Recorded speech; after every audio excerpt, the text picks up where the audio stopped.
Welcome to Mac and PC Prime Video. Today I want to show you bad news for Intel chip 27-inch iMac and Intel chip MacBook manufacturer stop.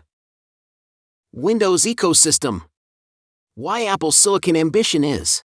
When Apple announced last year that its Macs will be powered by its custom silicon instead of Intel processors, it marked the end of a 15-year partnership between two tech giants. Apple showcased two new high-end MacBook Pros powered by its own custom Apple silicon chips. But it wasn't just another event to show off Cupertino's expertise in hardware and software. In fact, the event was a display of the progress Apple has made in the processor segment with its in-house silicon, showing chipmaker Intel and the entire PC industry what's wrong with Windows laptops and the chipsets that power them. Along with the performance, even in terms of perception, the new M1 Pro and M1 Max chipsets that power the 14-inch and 16-inch MacBook Pro models have hit Intel badly. This does indeed put pressure on Intel. Brian Ma, Vice President of Client Devices at market research firm IDC. The last thing that Intel wants is for there to be a perception that Apple silicon outperforms its own, especially when speeds and feeds have long been a huge core competency and differentiator for Intel, he said. It strikes at the core of Intel's identity. The M1, which uses an ARM-based architecture rather than an Intel or AMD x86 CPU, brought faster performance and better battery life to Macs. It completely blew away Intel-based PCs in performance, which helped Apple set the narrative around the future of the modern personal computer.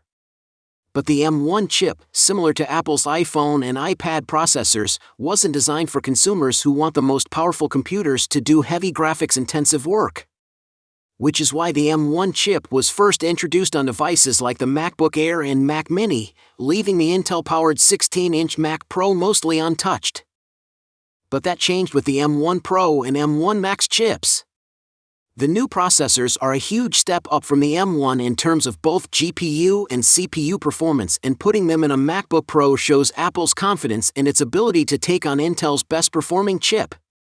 The M1 Pro has 10 CPU cores and 16 GPU cores, while the M1 Max has 10 CPU cores and 32 GPU cores. The M1 Pro can be configured with up to 32 GB of RAM, twice as much as the M1's 16 GB capacity.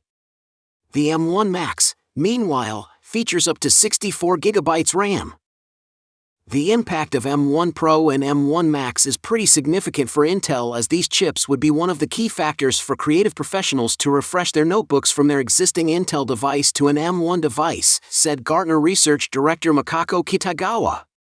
She added, creative professionals are one of Apple's core user community in the business market.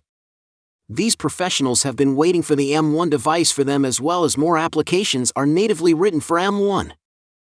Even though MacBook Pro caters only to professional users such as graphic designers and coders, they are also the most loyal customers.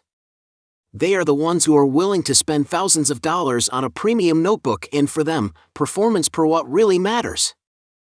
The launch of the M1 Pro and M1 Max shows how far Apple has come in developing silicon on its own. Cupertino started investing in chip development way back in 2008. And since 2010, it has been using its own A-series chips for iPhones and iPads. Having full control over the hardware, software, and chip development help Apple integrate its products tightly, something you won't get with Windows-based PCs that are either powered by Intel or AMD chips. Under Johnny Srouji, Apple has transformed into a chip company, a massive transformation that was away from the media glare until recently. But Apple's rise as a silicon major is also to do with Intel's inability to meet the needs of Apple, which at one point in time was an important client. With continued delays in moving toward a new, smaller transistor process and its reluctance to outsource the manufacturing of chips, Intel has fallen behind TSMC in the race to make better processors. Despite that, Intel still commands a lion's share in the CPU market. The problem is that the PC industry as a whole, including OEMs, software providers, and GPU makers, is largely dependent on Intel.